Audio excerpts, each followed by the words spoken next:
स्वागत है हमारे चैनल लोई टॉल पर।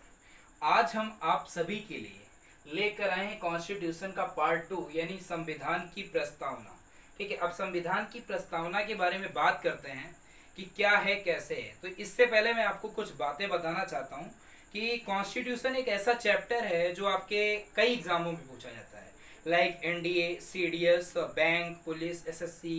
यानी एसएससी में भी तुम कई ब्रांचों के एग्जाम देते हो, mini exam, one day exam, CGL हो गया, प्री में भी पूछा जाता है, मेंस में पूछा जाता है। तो ऐसे चैप्टर्स हैं ये जो हर एग्जाम पर पूछे जाता है और ये आपको बेसिकली तैयार होना चाहिए क्योंकि इनसे एक ना एक क्वेश्चन आना आपका बिल्कुल तय होता है, मतलब इसको कोई हटा नहीं सकता। तो आइए आज देखते हैं कि प्रीएम्बल ऑफ कॉन्स्टिट्यूशन है क्या, भारतीय संविधान की प्रस्तावना क्या है, कैसे हुई। और इसके बाद मैं आप लोगों को एक बात बताना चाहूंगा कि हमारा जो चैनल है नो इट ऑल के नाम से, उस चैनल पर हमने करंट अफेयर की सीरीज चलाई है। तो उस पर डेली करंट अफेयर के 10 क्वेश्चन हम अपलोड करते हैं और आपको वो 10 क्वेश्चन डेली देखने हैं विद एक्सप्लेनेशन, ताकि आपका इस लॉकडाउन के तहत पूरे सिलेबस का एक बार रिवीजन भी होता चले। क्योंकि करंट अफेयर आपके लिए हर एक एग्जाम पर बहुत मस्ट है। आप भी देख रहे होंगे, अगर आपने कभी इसके पहले एग्जाम दिया होगा तो आपको पता होगा कि करंट अफेयर से क्वेश्चन एक दो जरूर आते हैं। तो चलिए आज लेट नहीं करते हैं, स्टार्ट करते हैं अपना टॉपिक, प्रीएम्बल ऑफ कॉन्स्टिट्यूशन यानी भारतीय संविधान की प्रस्तावना क्या है। तो बात करते हैं कि भारतीय संविधान की प्रस्तावना यानी प्रस्तावना वर्ड को सबसे पहले किस देश से लिया गया, यानी सबसे पहले किस देश पर यूज किया गया। तो प्रस्तावना सबसे पहले हमारे यहाँ अमेरिका में यूज किया गया था। प्रस्तावना शब्द यूएसए में यूज किया गया था। और इसके बाद हम आपको बता दें कि यूएसए का कॉन्स्टिट्यूशन यानी यूएसए का संविधान, अमेरिका का संविधान एक ऐसा संविधान है जो विश्व का सबसे पहला लिखित संविधान है। ये क्वेश्चन बहुत पूछा जाता है कि विश्व का सबसे पहला लिखित संविधान क्या है, तो आपको आंसर पे क्या क्लिक करना है, अमेरिका का संविधान। किसका संविधान? अमेरिका का संविधान। इसके बाद हम अगर बात करें कि प्रस्तावना को भारत में कैसे लाया गया, तो अमेरिका के संविधान से ही प्रस्तावना वर्ड को भारत में लाया गया। लेकिन अभी हम आगे देखेंगे कि प्रस्तावना को भारतीय यूएसए के संविधान से कैसे यहाँ पर लाया गया, कौन लाया, इसका श्रेय किसको जाता है। तो इसके पहले हम आपको बता देते हैं कि भारतीय संविधान की प्रस्तावना जो थी उसकी भाषा क्या थी। आप लोगों ने पढ़ा होगा, बुकों में लिखा रहता है हम भारत के लोग भारत को स्वतंत्र, संप्रभुत्व, समाजवादी, पंथ निरपेक्ष और गणराज्य बनाने के लिए, ये सारी आपकी लैंग्वेज जो थी ये संविधान की प्रस्तावना में जो थी ये किस देश से ली गई थी, यानी भाषा का जो स्वरूप था वो किस देश से लिया गया था। तो भाषा का स्वरूप संविधान सभा में सबसे पहले हमारे ऑस्ट्रेलिया के कॉन्स्टिट्यूशन से लिया गया। किससे लिया गया था? ऑस्ट्रेलिया के कॉन्स्टिट्यूशन। हमने आपको एक एक पॉइंट का नोट भी कर दिया है और आपको एक एक चीज को क्लियर भी करते चलेंगे, ताकि आपको ना तो लिखने में दिक्कत होगी और ना ही किसी चीज को समझने में दिक्कत होगी। तो पहला क्वेश्चन हमारा बनता है कि भारतीय संविधान की प्रस्तावना को कहां से लिया गया है, तो अमेरिका से लिया गया। दूसरा क्वेश्चन बनता है कि भारतीय संविधान की प्रस्तावना का भाषा का स्वरूप क्या है, तो आप भाषा की स्वरूप जो है वो किस कंट्री से ली गई है, तो आपको आंसर देना है ऑस्ट्रेलिया। इतनी बात आपको समझ आ गई। इसके बाद बात करते हैं कि प्रस्तावना का एक दूसरा नाम भी होता है उद्देशिका। याद रखिएगा, हमने लिख भी दिया है, प्रस्तावना का एक नाम होता है उद्देशिका, जिसको ऑब्जेक्टिव बोलते हैं। आपके उद्देश्य क्या है, तो सबसे पहले प्रस्तावना अर्थ, इसका मतलब आप समझ लीजिए कि प्रस्तावना का मतलब क्या होता है। मान लो थोड़ी देर के लिए कि आप किसी गवर्नमेंट जॉब पे सिलेक्ट हो जाते हैं, इसके बाद आपके घर पर शादी के ऑफर आते हैं, ठीक है, लड़की वाले आपके घर रिश्ता लेकर आते हैं। तो आपके घर जब आते हैं तो वो एक प्रस्ताव रखते हैं। आप तो अंदर अंदर बहुत खुश होते हैं कि नहीं यार मेरे लिए रिश्ता है, लेकिन जब लड़की वाले आते हैं तो आपके लिए एक प्रस्ताव रखते हैं और वो ये पूछते हैं कि आपका बेटा क्या करता है और मैं इतना इतना आपके बेटे को दे सकता हूँ, मतलब इतना इतना दहेज दे सकते हैं। आजकल यूपी में जानते हो दहेज की, लड़का गवर्नमेंट जॉब में लगा नहीं, दहेज 20 लाख पहले उनको तैयार चाहिए। तो ये सब चीजें होती है, तो एक प्रस्ताव रखते हैं लड़की वाले। या थोड़ी देर के लिए तुम मान लो किसी से तुमने मतलब अपना अफेयर चलाया और तुम उसके जब जॉब वॉब लग गई तो तुम उसके पास गए, उसके पापा के पास, और बोला कि आपकी बेटी से हमें मतलब शादी करनी है, आपकी बेटी हमको पसंद आ गई है। तो ऐसा तुम बोलते हो, तो एक प्रस्ताव रखते हो उनके सामने। तो इसी तरह से हमारे भारतीय संविधान में भी पंडित जवाहरलाल नेहरू ने संविधान सभा की तीसरी बैठक में, किसकी? संविधान सभा की तीसरी बैठक में प्रस्तावना की उद्देशिका को मतलब एक तरह से एक उस पे पेपर तैयार करके प्रस्तावित किया। कहां पर प्रस्तावित किया? संविधान सभा की तीसरी बैठक। अब बात करते हैं कि संविधान सभा की तीसरी बैठक कब हुई थी। तो आपको डेट रिमेंबर रखनी है 13 दिसंबर 1946 को। कब हुई थी संविधान सभा की तीसरी बैठक? 13 दिसंबर 1946 को हुई थी संविधान सभा की पहली बैठक, तीसरी बैठक, और इसी पर इन्होंने प्रस्ताव रखा था। लेकिन अब यहाँ से दो क्वेश्चन और बनते हैं। यहाँ से दो क्वेश्चन ये बनते हैं कि संविधान सभा की पहली बैठक कब हुई थी? तो पहली बैठक हुई थी 9 दिसंबर 1946 को और दूसरी बैठक हुई थी 11 दिसंबर 1946 को। लेकिन जो तीसरी बैठक मेन थी जहां पर प्रस्तावना को रखा गया सामने, तो वो थी 13 दिसंबर 1946। और जब पंडित जवाहरलाल नेहरू ने प्रस्तावना को वहां पर रखा, यानी संविधान सभा पर रखा उस टाइम पर तीसरी बैठक पर, तो भीमराव अंबेडकर ने प्रस्तावना को उस समय स्वीकार नहीं किया और उन्होंने उस चीज को मना कर दिया। एट लास्ट जब ये सारा संविधान बनता रहा, बन के तैयार हुआ, तो 1947 22 जनवरी 1947 को भारतीय संविधान की प्रस्तावना को एक्सेप्ट कर लिया गया। मतलब जो पंडित जवाहरलाल नेहरू ने प्रस्तावना रखी थी 1946 में, तो वो 1947 22 जनवरी को एक्सेप्ट कर ली गई। तो अगर ये क्वेश्चन पूछा जाए आपसे कि पंडित जवाहरलाल प्रस्तावना का श्रेय, प्रस्तावना लाने का श्रेय किसको जाता है, तो आप सीधा आंसर क्लिक करेंगे पंडित जवाहरलाल नेहरू। आप इस चीज को बिल्कुल मत भूलिएगा और कोई क्लिक मत करिएगा आंसर। अगर आपके पास क्वेश्चन आता है कि संविधान सभा की प्रस्तावना को भारत में किसको लाने का श्रेय जाता है, तो आपको सीधा क्लिक करना है पंडित जवाहरलाल नेहरू। अब आगे बात करते हैं कि संविधान सभा की प्रस्तावना जो है उसको कई लोगों का मत था और उन्होंने अपने अपने विचारों के अनुसार कई वर्ड दिए कि किसी ने बोला कि नहीं, संविधान की सभा की प्रस्तावना संविधान की आत्मा है, उसका हृदय है, उसकी कुंजी है, उसका एक आधार है। तो ये किसने कहा है, उसका परिचय पत्र है, यहाँ तक कि उसका परिचय पत्र, ये सब एक महान जो मतलब जो संविधान के बहुत वेत्ता थे, बहुत नॉलेजवर थे, बहुत टैलेंटेड लोग थे संविधान के बारे में, उन लोगों ने क्या क्या बातें कही हैं, तो ये हम आपको एक बार पॉइंट वाइज पॉइंट समझाते जाएंगे।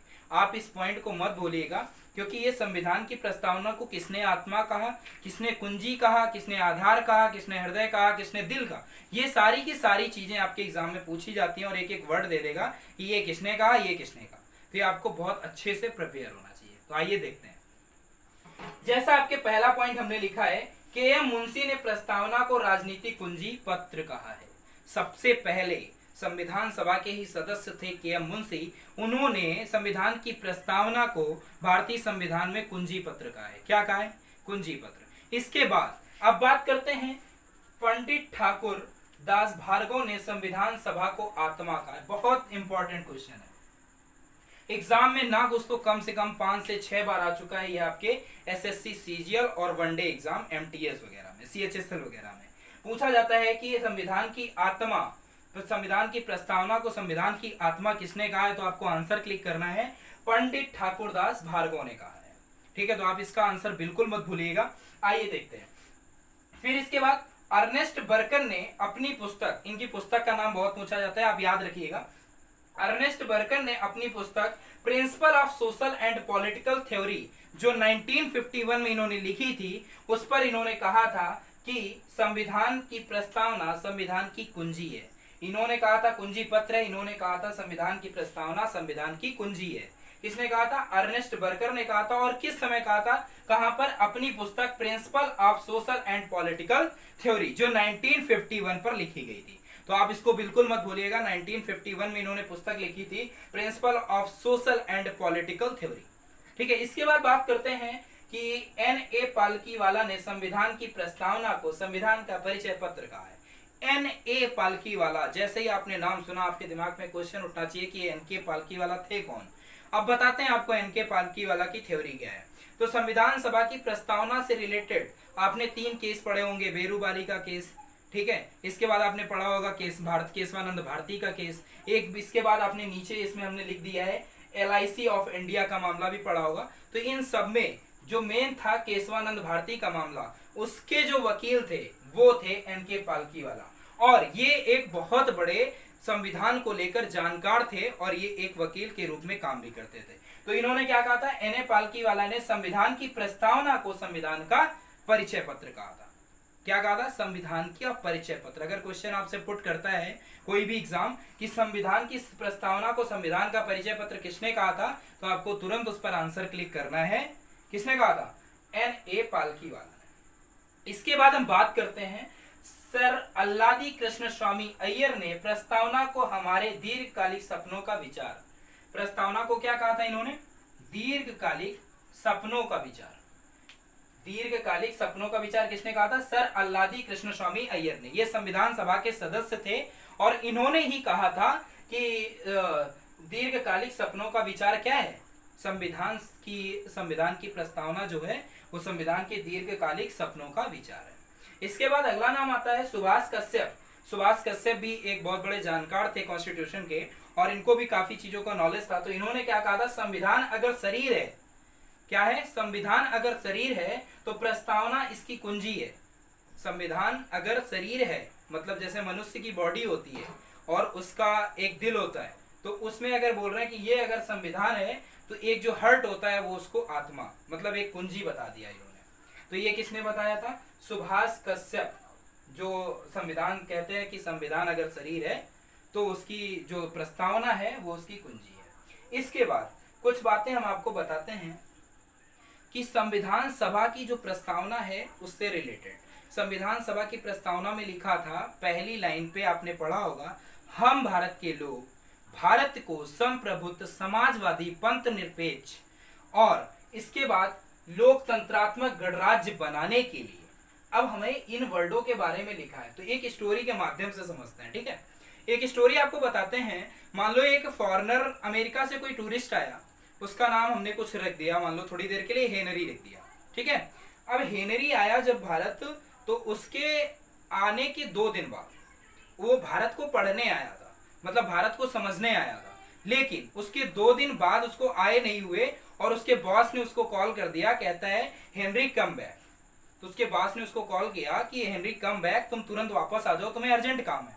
तो हेनरी वहां पर वापस जाता है और जैसे ही दिल्ली एयरपोर्ट पे पहुंचता है, इंदिरा गांधी पे, तो वहां पर वो जब प्लेन पर बैठता है तो एक भारतीय नागरिक जो अमेरिका जा रहा होता है वो उसको उसी प्लेन पर मिल जाता है और हेनरी बहुत उदास होकर बैठा होता है। तो हेनरी से वो पूछता है कि भैया आप इतने सैड क्यों हैं। तो हेनरी से वो जब पूछता है कि भैया आप कोई होगा, मान लो रमेश, सुरेश, पप्पू, आजकल जो भी नाम दे दो आप, वो सब चलते हैं, ठीक है। तो उसका मान लो थोड़ी देर के लिए कोई भी हमने नाम दे दिया। तो उसने पूछा इंडियन ने कि भैया आप इतने उदास क्यों हैं। तो उसने अपनी पूरी बात बताई और कहा कि हम भारतीय संविधान, मतलब जो भारत है हम उसको पढ़ने आए थे, लेकिन हम भारत को पढ़ नहीं पाए, मेरे बॉस का कॉल आ गया और हमें इस बात से बड़ी निराशा हो गई कि अब हम कब आएंगे और कब भारत को समझेंगे, जाने कितने दिन बाद तो ये चांस मिला। तो उसने कहा था बस इतनी सी बात है। इसके बाद उसने भारतीय जो था, इंडियन था, उसने अपने बैग खोला और बैग से एक पुस्तक निकाली और संविधान की प्रस्तावना का चैप्टर फाड़ा और वो चैप्टर फाड़ के उसको कह दिया, ये लो आप इसको पढ़ लो, आप इससे समझ जाओगे कि भारत क्या है। तो उसने पहली लाइन पढ़ी थी, हम भारत के लोग, यानी we are the Indian people, हम भारत के लोग। अब जैसे हेनरी ने पढ़ा हम भारत के लोग, हेनरी चकराने लगा, बौखला गया। वो कहता है हम भारत के लोग, we are the Indian people, मतलब यहाँ पर तो लोगों का शासन चल रहा है, यहाँ पर तो लोगों की मर्जी है, मतलब यहाँ पर इंडिया में यूनिटी है, एक एक पर्सन की बात कर रहा है। हम भारत के लोग मतलब यहाँ पर लोगों की सत्ता है, लोगों की बातें सुनी जाती हैं। तो इसके बाद उसने इंडियन से बोला कि तुम अभी नहीं समझ पा रहे हो कि इस बुक में क्या लिखा है, लेकिन मैं बताता हूँ। तुम्हारे भारतीय संविधान में लिखा है हम भारत के लोग, मतलब हम भारत के लोग हैं, यहाँ पर लोगों के द्वारा सरकार चल रही है, यहाँ पर लोगों के द्वारा सारे काम हो रहे हैं। इसके बाद हम देखते हैं उसने लिखा था, अगली लाइन उसने पढ़ी और उसमें लिखा था, भारत को एक संप्रभुत्व संपन्न समाजवादी पंथ निरपेक्ष लोकतंत्रात्मक गणराज्य बनाने के लिए। अब पहला वर्ड आता है संप्रभुत्व संपन्न, यानी सोवर्जन कंट्री बनाना। अब सोवर्जन कंट्री क्या है, भारत एक सोवर्जन कंट्री है, संप्रभुत्व साम्राज्य है, संप्रभुत्व देश है, मतलब एक तरह से इस पर किसी देश का शासन नहीं चल सकता है। भारत स्वतंत्र है, कोई भी डिसीजन ले सकता है, कोई भी आंतरिक और कोई भी एक्सटर्नल या इंटरनल कोई भी उस पर फोर्स नहीं है। भारत कोई भी डिसीजन अपने आप से ले सकता है, मतलब भारत एक तरह से स्वतंत्र है, उसको कोई फोर्स नहीं कर सकता है, वहां के लोगों को कोई फोर्स नहीं कर सकता है, यानी वो एनी टाइम कोई भी डिसीजन ले सकता है, किसी का कोई, किसी भी देश का, ना इंडिया का, ना चाइना का, ना अमेरिका का, ना पाकिस्तान का, किसी भी देश का इस पर दबाव नहीं है, यानी ये है आपका संप्रभुत्व। अब मतलब समझते जाना हर एक वर्ड का। फिर इसके बाद लिखा है समाजवादी। अब हेनरी पढ़ता है, कहता है यार समाजवादी यानी इसके बाद इसमें लिखा है सोशलिस्ट, समाजवादी की बात करता है। तो कहता है यार समाजवादी है भारत, मतलब भारत पर सबके पास एक बराबर अधिकार है कि अगर तुम 20 रुपए कमा रहे हो तुम भी 20 रुपए कमा रहे हो, यानी सबको 20-20 रुपए यानी बराबर का हिस्सा मिल रहा है, सब लोग कुछ भी कर सकते हैं, बराबर बराबर पैसे कमा सकते हैं। मतलब भारत के लोग इस तरह से स्वतंत्र हैं, भारत एक समाजवादी देश है। इसके बाद अगला लिखा है पंथ निरपेक्ष। अब हेनरी कहता है इंडियन से, कहता है यार भारत पंथ निरपेक्ष भी है, भारत सेकुलर भी है। मतलब इसका ये हुआ कि भारत अगर पंथ निरपेक्ष है तो इसका मतलब ये कह रहा है कि भारत में कोई जाति धर्म भेदभाव नहीं है। मतलब भारत ना तो किसी धर्म को मान्यता देता है, यहाँ पर भारत में इंडियन भी रह सकते हैं, मुस्लिम भी रह सकते हैं, सिख भी रह सकते हैं, ईसाई भी रह सकते हैं, लेकिन यहाँ पर किसी एक धर्म का पालन नहीं किया जाता। भले यहाँ पर रहने वाले लोग अलग अलग प्रजाति के हों, जाति के हों, लेकिन भारत एक खुद की कंट्री है जिस पर कोई भी जाति पाति भेदभाव भारत के अंदर नहीं है। यहाँ पर जैसे कि पाकिस्तान ने अपने आप को घोषित कर दिया कि मैं इस्लामिक कंट्री हूँ, लेकिन भारत ने कभी ये नहीं घोषित किया कि नहीं यहाँ पर मेरा इस जाति का मेरा खुद का कंट्री है। मतलब किसी जाति को पर्टिकुलर उसने फोकस नहीं किया। इसके बाद आपके पास लिखा है लोकतंत्रात्मक। अब ये वर्ड आपने बहुत 6 या 7th क्लास में सुना होगा, लोकतंत्रात्मक क्या होता है। तो लोकतंत्रात्मक वो वर्ड है, जैसे अब्राहम लिंकन ने एक बहुत पहले पुस्तक लिखी थी और उस पुस्तक पर लिखा था जनता का जनता के द्वारा, यानी लोगों का लोगों के द्वारा लोगों के लिए। मतलब इस तरह का लोगों का जो लोगों का अधिकार है वो लोगों के द्वारा ही लगेगा और लोगों के लिए ही लगेगा, मतलब किसी और के लिए नहीं, आपस में ही सारा कुछ चलेगा। तो इन्होंने लिखा था लोकतंत्रात्मक राज्य है, भारत एक लोकतंत्रात्मक देश है। कैसा देश है? लोकतंत्रात्मक। इसके बाद बात करते हैं गणराज्य। भारत एक रिपब्लिक कंट्री है। गणराज्य मतलब यह है भारत का जो सुप्रीम पद है। मान लो जैसे हमारे यहाँ भारत सबसे बड़ा पद कौन सा है? राष्ट्रपति। तो राष्ट्रपति का चुनाव यहाँ पर कौन करता है? कोई आपस के लीडर नहीं कर लेते हैं, राष्ट्रपति का चुनाव हमारी जनता ही करती है। लेकिन जनता के द्वारा पहले प्रतिनिधि बनाए जाते हैं, उन प्रतिनिधि के द्वारा राष्ट्रपति का चुनाव किया जाता है। मतलब एक तरह से बात अगर करें कि जैसे आप सांसद का चुनाव देखते होंगे, जगह जगह पर सांसद के चुनाव होते हैं, एमएलसी के चुनाव होते हैं, तो हर एक स्टेट पर एमएलसी के चुनाव होते हैं। फिर उन एमएलसी के चुनाव से राष्ट्रपति का सिलेक्शन होता है, राष्ट्रपति चुने जाते हैं उन एमएलसी के चुनाव के जरिए। ठीक है। इसके बाद अगर हम बात करते हैं, आपको ये सारे वर्ड याद रखने चाहिए, संप्रभुत्व, समाजवादी, पंथ निरपेक्ष, लोकतंत्रात्मक, गणराज्य बनाने के लिए। ठीक है। अब इसके बाद आगे देखते हैं कि कौन कौन से वर्ड आए। अब इसके बाद न्याय की बात कर रहा है, भारत में कितने तरह के न्याय हैं। तो आपको एक पासवर्ड याद रखना है, भारत में कितने तरह के न्याय हैं, इसके लिए भी आपको एक कीवर्ड देंगे। तो भारत में कितने तरह के न्याय हैं? नागरिकों को सामाजिक, आर्थिक और राजनैतिक, ये 3 तरह के न्याय प्राप्त है। जैसे सामाजिक तरह से मतलब सबको समानता दी गई है, बराबर समानता, किसी के साथ कोई भेदभाव नहीं है, जो चाहे वो कर सकता है। आर्थिक मतलब वो आर्थिक कुछ भी कमा सकता है। इकोनॉमिकल पूरी फैसिलिटी आपको बराबर दी गई है और ये आप कुछ भी कर सकते हैं। इकोनॉमिकल आपको ये डिसीजन दिया गया है, न्याय मिलेगा। अगर आपकी कोई फाइनेंशियल या इकोनॉमिकल प्रॉब्लम्स है तो उसको बराबर से सॉल्व किया जाएगा, उसको जनता ही सॉल्व करेगी। इसके बाद लिखा है राजनीतिक, या राजनीतिक का मतलब होता है पॉलिटिकल। पॉलिटिकल का मतलब ये होता है कि राजनेता जो है उनके लिए भी बराबर अधिकार है, वो जनता के साथ बराबर पे काम करेंगे। क्योंकि जो राजनेता होते हैं, जो आपके पॉलिटिशियन होते हैं, वो किसके द्वारा चुने जाते हैं? जनता के द्वारा। तो वो जनता के लिए एक इक्वलिटी, जनता को एक नजर से देखेंगे, ये नहीं कि किसी के साथ भेदभाव कर सके। ठीक है। तो जनता के साथ न्याय करेंगे तो एक समान का न्याय करेंगे, राजनीतिक हो गया। इसके बाद अब बात करते हैं भारत पे कितने प्रकार की स्वतंत्रताएं हैं, how many types of freedom. Bharat में कितने प्रकार की स्वतंत्रताएं हैं? तो पहला आपका लिखा है विचार। विचार मतलब भारत खुला है, ओपन है, कुछ भी सोच सकता है। भारत के लोग हैं वो एनी टाइम कुछ भी सोच सकते हैं अपने बारे में, या कोई भी डिसीजन ले सकते हैं, उनके दिमाग में कोई भी थॉट्स आ सकता है। उनको आज ये करना है, उनको आज वो करना है, इस पर कोई बाउंडेशन नहीं है। कोई आपको पुलिस फोर्स नहीं करती है। अगर आप पूजा भी करने जा रहे हो तो पुलिस ये नहीं कहेगी नहीं आप पूजा क्यों कर रहे हो। आप मंदिर पे घंटा बजाने जा रहे हो तो पुलिस आपको ये नहीं कहने आएगी कि आप घंटा क्यों बजा रहे हैं। आपके विचार हैं ये, आप खुले हो। इसके बाद है अभिव्यक्ति। अभिव्यक्ति का मतलब होता है बोलना, अभिव्यक्ति का मतलब होता है समझना। आप किसी को कुछ भी समझा सकते हो, अपनी बात को सामने से कह सकते हो, आपके अंदर कोई बाउंडेशन नहीं है। आपको कोई प्रशासन मना करने नहीं आएगा, कोई राजनेता मना नहीं करने आएगा, कोई लीडर मना नहीं करने आएगा।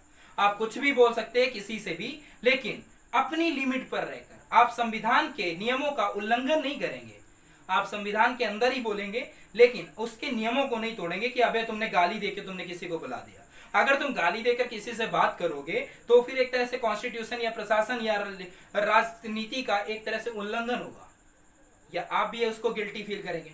इसके बाद आपके पास लिखा है विश्वास, विश्वास ट्रस्ट।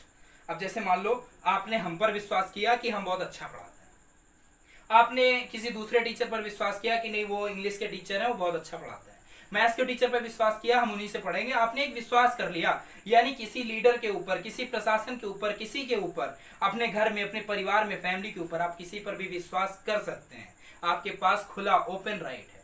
इसके बाद आपके पास लिखा है धर्म। धर्म सबसे बड़ी बात यह है कि आप धर्म का परिवर्तन कर सकते हैं, आपके पास खुला राइट है। अगर आप कोई भी धर्म का परिवर्तन करना चाहते हैं, किसी भी धर्म में आप जाना चाहते हैं, तो आपको प्रशासन कोई बाउंडेशन नहीं लगाएगा, कोई भी आपकी पॉलिटिक्स से बाउंडेशन नहीं लगाएगी, आप किसी भी धर्म का सिलेक्शन कर सकते हैं। भारत में ये आपके नियम आपको मिलेंगे। इसके बाद लिखा है उपासना। भारत में उपासना मतलब पूजा करना। आप मंदिर में जाओ, घंटा बजाओ, मस्जिद में जाओ, नमाज पढ़ो, चर्च में जाओ, आप अर्जी लगाओ, कुछ भी करो, लेकिन आपको कोई भी प्रशासन मना करने नहीं आएगा। आप मंदिर में जाते हैं, आराम से घंटा बजाते हैं, पूजा करते हैं, मस्जिद में जाते हैं, लोग नमाज पढ़ते हैं, सब कुछ करते हैं, लेकिन प्रशासन कभी मना नहीं करने आता है कि आप ये क्या कर रहे हैं। तो ये आपके पास खुला राइट्स होंगे, तो ये आपके पास खुली स्वतंत्रता है, खुली फ्रीडम है, ये आप कुछ भी कर सकते हैं। यानी आपको याद रखना है विचार, अभिव्यक्ति, विश्वास, धर्म और उपासना, ये 5 वर्ड याद रखने हैं। इसके बाद आपके पास 2 तरह की समानताएं भी प्राप्त हैं, एक है प्रतिष्ठा, एक है अवसर।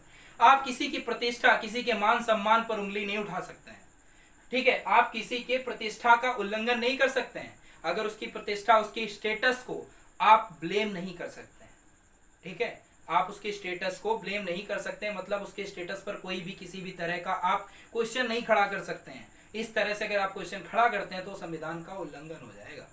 इसके बाद अवसर। भारत आपको सबको बराबर अवसर प्रदान करता है, किसी को कुछ मना नहीं करता है। आपको अगर एनडीए की प्रिपरेशन करनी है आप करो, एनडीए का एग्जाम निकालो, फाइट करो, आपको एसएससी निकालना है निकालो, इनकम टैक्स ऑफिसर बनना है बनो, लेकिन ये आपको अवसर मिलेंगे, कोई इसमें बाउंडेशन नहीं है, कोई पॉलिटिशियन बाउंडेशन नहीं लगाएगा। आप समझ पा रहे हैं मेरी बात को। इसके बाद आप कोई भी किसी भी तरह का डिसीजन ले सकते हैं, मतलब आपको ये तरह तरह के अवसर प्रोवाइड किए जाएंगे, ठीक है। इसके बाद हम बात करते हैं, इसमें लिखा है दृढ़ संकल्प होकर। अब देखो, प्रतिष्ठा और अवसर की समानता प्राप्त करने के लिए दृढ़ संकल्प होकर इस संविधान सभा में, अब आते हैं कि संविधान को प्रस्तावित 26 नवंबर 1949 को एतत् द्वारा इस संविधान को अंगीकृत किया गया, मतलब प्रस्तावित किया गया, अधिनियमित किया गया, नियमित बनाए गए। इसके बाद आत्मार्पित कर दिया गया, उसको सौंप दिया गया। समझ पा रहे हो? तो इसमें क्या लिखा है, 26 नवंबर 1949 को एतत् द्वारा संविधान को अंगीकृत किया गया, अधिनियमित किया गया और आत्मार्पित किया गया। तो ये तो थी हमारी संविधान की जो स्टेटस था, मतलब जो वर्ड आपके लिखे थे लाइन में। अब बात करते हैं थोड़े संविधान के बारे में। जैसा कुछ पॉइंट्स हैं, जैसे इसमें हमने लिखा 26 नवंबर 1949 को संविधान लागू हुआ, प्रस्तावना बनकर तैयार हुई, संविधान लागू हुआ, सब कुछ ठीक है, लेकिन क्या 26 जनवरी 1949 को संविधान के सारे नियम लागू हुए थे?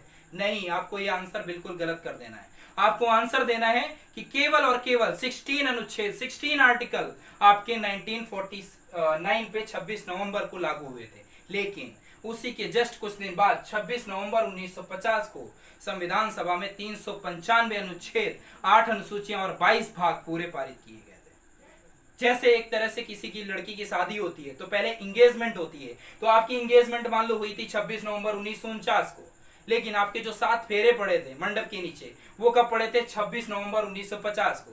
तब तो आप पूर्ण रूप से उस लड़की पर अधिकार कर पाए। तो इस तरह से संविधान भी है, 26 नवंबर 1949 को 16 आर्टिकल पारित हुए, यानी आधा थोड़ा सा संविधान बन के पारित हुआ, और 26 नवंबर 1950 को पूर्ण रूप से संविधान की मान्यता दी गई और संविधान लागू हो गया, ठीक है। अब इसके बाद बात करते हैं कि इसको क्या एडिट कर सकते हैं, संविधान में क्या क्या प्रस्तावना से रिलेटेड है, प्रस्तावना को कैसे हटा सकते हैं, क्या क्या एडिट कर सकते हैं, मतलब क्या क्या करेक्शन करने के अधिकार हैं। तो इसमें हमने लिखा है, सबसे पहले केस हुआ था बहुत पहले 1960 में, यहाँ तक तो हम लोग पहुंच गए। 1960 में केस हुआ था बेरूबारी का केस, और बेरूबारी के केस में ये बात रखी गई थी कि संविधान की प्रस्तावना संविधान का अंग नहीं है। क्या रखा गया था? संविधान की प्रस्तावना संविधान का अंग नहीं है, इस केस पर ये डिसीजन आया था किसका, सुप्रीम कोर्ट का। आप कोर्ट का नाम मत भूलिएगा क्योंकि कहीं कहीं पर स्टेट गवर्नमेंट यानी हाई कोर्ट की भी हम जिक्र करेंगे। और फिर इसके बाद केशवानंद भारती का मामला आया 1973 में, और वहां पर जब सुप्रीम कोर्ट ने निर्णय दिया तो केशवानंद जी केस को हार गए, लेकिन उस पर एक चीज को यह कह दिया गया कि प्रस्तावना संविधान का अंग है, लेकिन उसके बेसिक स्ट्रक्चर पर यानी उसकी बेसिक अवधारणा पर कोई भी करेक्शन हम नहीं कर सकते हैं, बेसिक आधार पर हम करेक्शन नहीं कर सकते हैं, लेकिन प्रस्तावना को हम करेक्ट कर सकते हैं। संविधान के मूल बेसिक जो अधिकार हैं यानी उस पर हम कोई करेक्शन नहीं कर सकते हैं, लेकिन हम संविधान की प्रस्तावना को करेक्शन कर सकते हैं। इसके बाद केशवानंद भारती जो मामला है 1973 में हुआ था, और ये केशवानंद भारती वर्सेस केरल से हुआ था। केशवानंद भारती कौन थे इसके बारे में थोड़ा सा 2 मिनट का जिक्र कर लेते हैं। केशवानंद भारती वो थे जो केरल के एक महान संत थे और ये मठाधीश भी थे। ठीक है, तो ये केरल पे मठाधीश थे, तो केरल सरकार ने मठाधीशों के पास बहुत जमीन हुआ करती थी। क्या थी? जमीन। तो उस जमीन पर सरकार ने सोचा कि जिनके पास मतलब भूमि लेस है, मतलब भूमि नहीं है, तो इन मठाधीशों के पास हजार बीघे की जमीन है, हजार एकड़ की जमीन है, तो इसको हम सरकार के कब्जे से लेकर उस जनता को दे दें। लेकिन उन्होंने क्या किया, गवर्नमेंट ने जब ये काम किया तो 2-4 मठ में ऐसे गए और ये काम कर लिया, लेकिन जब केशवानंद भारती जिस मठ पर थे केरल पे, वहां पर जब गए तो केशवानंद भारती ने गवर्नमेंट पर मुकदमा दायर कर दिया, मतलब केस शुरू कर दिया उन्होंने। तो सुप्रीम कोर्ट जब हाई कोर्ट में गए यानी केरल हाई कोर्ट पर गए, तो वहां पर इनकी सुनवाई यानी इनके जो वकील थे वो थे, तो उन्होंने केस हार गए वहां पर, और इनको ये बताया गया कि यहाँ पर ऐसा नहीं होगा, अगर केरल गवर्नमेंट मांग रही जगह तो आपको देनी होगी। तो इनका मन नहीं भरा, ये वहां से गए सुप्रीम कोर्ट में दाखिल कर दिया। सुप्रीम कोर्ट में जब दाखिल किया तो इनके वकील का काम कर रहे थे एन.ए. पालकी वाला, और एन.ए. पालकी वाला से ही ये सजेशन लेकर गए थे, जिनका नाम था नानी पालकी वाला। ये सजेशन लेकर गए और सुप्रीम कोर्ट पर प्रस्तावित किया, तो सुप्रीम कोर्ट के जो जज थे वो थे, तो उस पर सुप्रीम कोर्ट के जो जज थे सबसे बड़ी बैठक बनी थी, तो उस पर 13 जजों की बैठक थी। कितने जजों की? आज तक का कोई भी केस ऐसा नहीं है संविधान में अपने अब तक का जो इतना बड़े मतलब इतने ज्यादा जज किसी मैटर पर बैठे हैं। केशवानंद भारती पर 13 जज बैठे थे, और 7 जज जब डिसीजन आया तो 7 जज एक तरफ, 6 जज एक तरफ, मतलब एक तरह से 7 को एक तरफ कर दिया गया और 6 को एक तरफ कर दिया गया, और केशवानंद भारती जी वहां पर केस को हार जाते हैं। लेकिन जो सुप्रीम कोर्ट का जज होता है उसने एक डिसीजन दिया कि संविधान प्रस्तावना जो संविधान की है, संविधान की प्रस्तावना वो संविधान का ही अंग है। हम मूल बेसिक स्ट्रक्चर पर कोई करेक्शन नहीं कर सकते हैं, लेकिन प्रस्तावना पर कोई भी करेक्शन कर सकते हैं 42वें संविधान संशोधन के अनुसार, आर्टिकल 368 के तहत। ठीक है, इसके बाद लिखा है LIC ऑफ इंडिया मामला। अब LIC ऑफ इंडिया मामला 1995 में हुआ था। 1995 में यह भी कहा गया था कि संविधान की जो प्रस्तावना है वो संविधान का आंतरिक हिस्सा है। जब सुप्रीम कोर्ट का इस पर आया था तो उस पर क्या था कि इन्होंने कहा था 1995 में कि संविधान जो है वो संविधान की प्रस्तावना एक संविधान का आंतरिक हिस्सा है। कैसा हिस्सा है? आंतरिक हिस्सा है। तो आपको ये चीज बिल्कुल नहीं बोलनी है। ठीक है, तो हमने आज पर आपको क्या क्या बताया, क्वेश्चंस क्या क्या थे आपके। सबसे पहले भारतीय संविधान को क्या बोलते हैं, प्रस्तावना को दूसरा नाम क्या है, तो आप बोलेंगे उद्देशिका। अगर बात करें कि किस देश से लिया गया तो बोलेंगे अमेरिका। संविधान की भाषा का स्वरूप किस देश से लिया गया तो आप बोलेंगे ऑस्ट्रेलिया। इसके बाद अगर हम बात करें कि संविधान सभा की प्रस्तावना को लाने का श्रेय भारत में किसको जाता है तो पंडित जवाहरलाल नेहरू को जाता है। वो कब लाए थे 13 दिसंबर 1946 को, लेकिन वो कब से लागू किया गया, उनकी बात कब से पारित की तो 22 जनवरी 1947 को। ये बातें आपको बिल्कुल नहीं बोलनी है। इसके बाद हमने कुछ डिस्कस किए कि संविधान की आत्मा किसने कहा है, डॉक्टर ठाकुरदास भार्गव ने कहा है। कुंजी पत्र किसने कहा है, के.एम. मुंशी ने कहा है। इसके बाद लिखा है सर अल्लादी कृष्णा स्वामी अय्यर जो संविधान सभा के एक सदस्य थे, उन्होंने क्या कहा है, उन्होंने कहा है दीर्घकालिक सपनों का विचार है। ठीक है, इसके बाद इन्होंने लिखा था अर्नेस्ट बर्कर ने अपनी पुस्तक कब लिखी गई थी 1951 में। पुस्तक का नाम क्या था, principle of social and political theory. ठीक है, तो ये सब था। और इसके बाद इसमें लिखा है सुभाष कश्यप ने क्या कहा था, संविधान अगर शरीर है तो प्रस्तावना उसकी कुंजी है, यानी प्रस्तावना उसका हार्ट है एक तरह से। ठीक है, तो इस तरह से सारी चीजें हमने आपको आज डिस्कस कराई। अगर आप अभी लगता है कि नहीं आपको ये वीडियो बहुत अच्छी लग रही है तो आप इसको जरूर लाइक और सब्सक्राइब करिएगा। इसके बाद जो हमारा नेक्स्ट चैप्टर आएगा वो आएगा फंडामेंटल राइट्स, यानी मूल अधिकार कितने प्रकार के होते हैं, इसके नेक्स्ट चैप्टर में हम पूरा डिस्कस करेंगे।